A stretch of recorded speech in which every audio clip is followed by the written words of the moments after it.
प्रिय मित्रों, यह ऑडियो बाइबल उन भाइयों और बहनों के लिए बनाया गया है जो पढ़ लिख नहीं सकते या देखने में असमर्थ हैं। जो मित्र पढ़ना जानते हैं, उनसे निवेदन है कि आप बाइबल को स्वयं पढ़ें और प्रभु के वचन से सीधे आशीष पाएं। चलिए अब हम बाइबल अध्ययन शुरू करते हैं। आज हम पढ़ेंगे मत्ती की पुस्तक 12 अध्याय।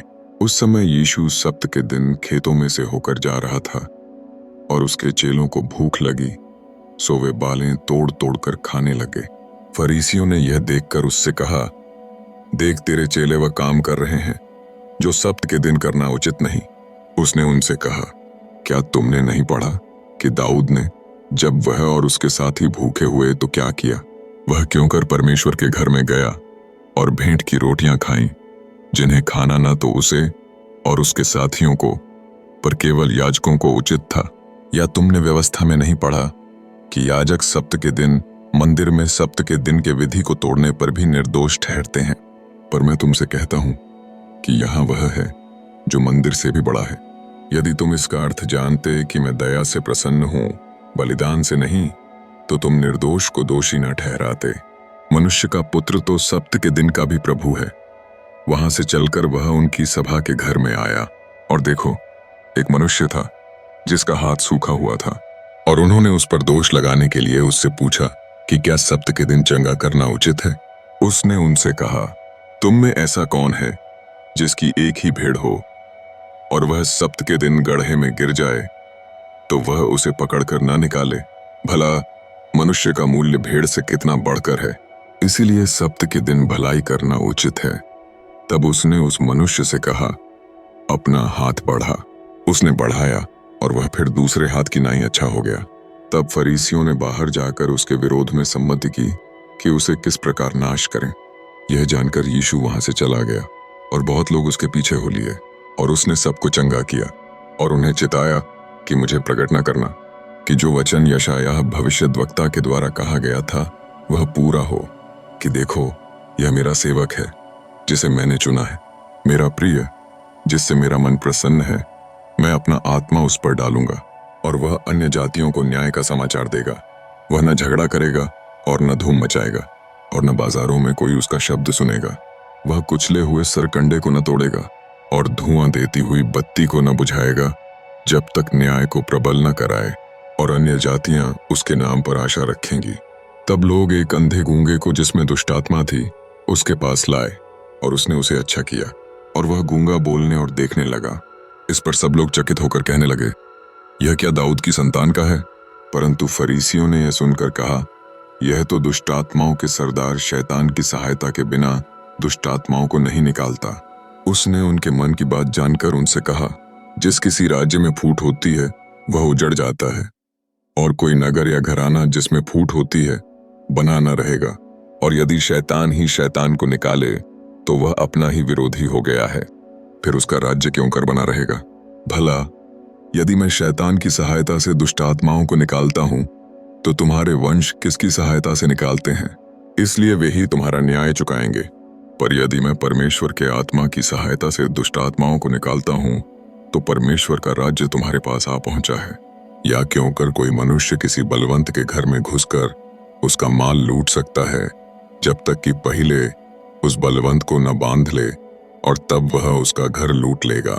जो मेरे साथ नहीं वह मेरे विरोध में है, और जो मेरे साथ नहीं बटोरता वह बिथराता है।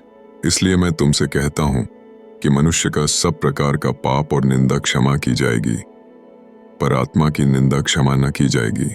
जो कोई मनुष्य के पुत्र के विरोध में कोई बात कहेगा, उसका यह अपराध क्षमा किया जाएगा, परंतु जो कोई पवित्र आत्मा के विरोध में कुछ कहेगा, उसका अपराध न तो इस लोक में न परलोक में क्षमा किया जाएगा।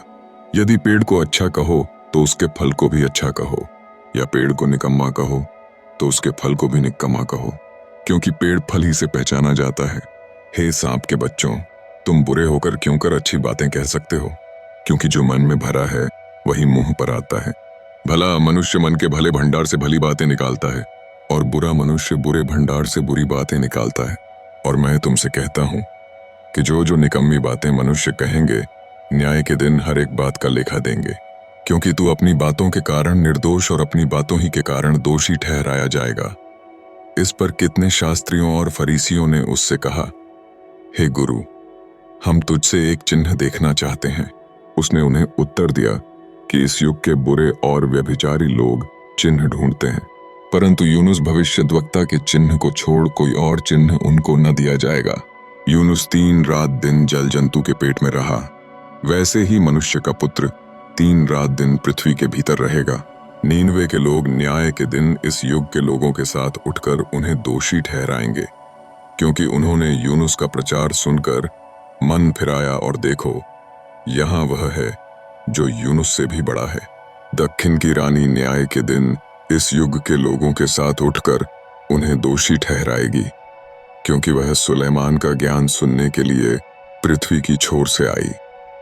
और देखो, यहाँ वह है जो सुलेमान से भी बड़ा है। जब अशुद्ध आत्मा मनुष्य में से निकल जाती है तो सूखी जगहों में विश्राम ढूंढती फिरती है और पाती नहीं।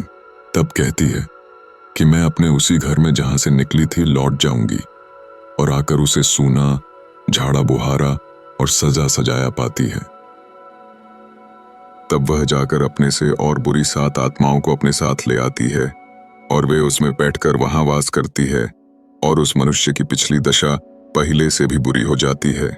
इस युग के बुरे लोगों की दशा भी ऐसी ही होगी। जब वह भीड़ से बातें कर ही रहा था तो देखो, उसकी माता और भाई बाहर खड़े थे और उससे बातें करना चाहते थे। किसी ने उससे कहा, देख, तेरी माता और तेरे भाई बाहर खड़े हैं और तुझसे बातें करना चाहते हैं। यह सुन उसने कहने वाले को उत्तर दिया, कौन है मेरी माता और कौन है मेरे भाई?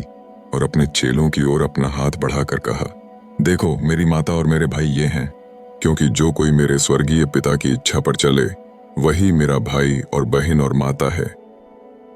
प्रिय भाइयों और बहनों, आज का अध्याय यहीं समाप्त होता है। अगला अध्याय आप परसों सुबह 6:30 पर हमारे चैनल पर सुन सकते हैं। अगर आपने अभी तक हमारा चैनल सब्सक्राइब नहीं किया है तो कृपया सब्सक्राइब करें, ताकि हर नया अध्याय आपको समय पर मिल सके। अब हम आपके लिए एक छोटी सी आशीष की प्रार्थना करेंगे। हे प्रभु यीशु, जो भी भाई बहन यह वचन सुन रहे हैं, उन सबको तू अपने पवित्र आत्मा से भर दे। उनके घरों में शांति, उनके जीवन में आशीष और उनके मार्ग में तेरी अगुवाई बनी रहे। हर दुख, हर रोग और हर कमी से तू उन्हें छुड़ाए और तेरे प्रेम में स्थिर बनाए रख। हम यह प्रार्थना प्रभु यीशु मसीह के नाम में करते हैं। आमीन। जय मसीह की।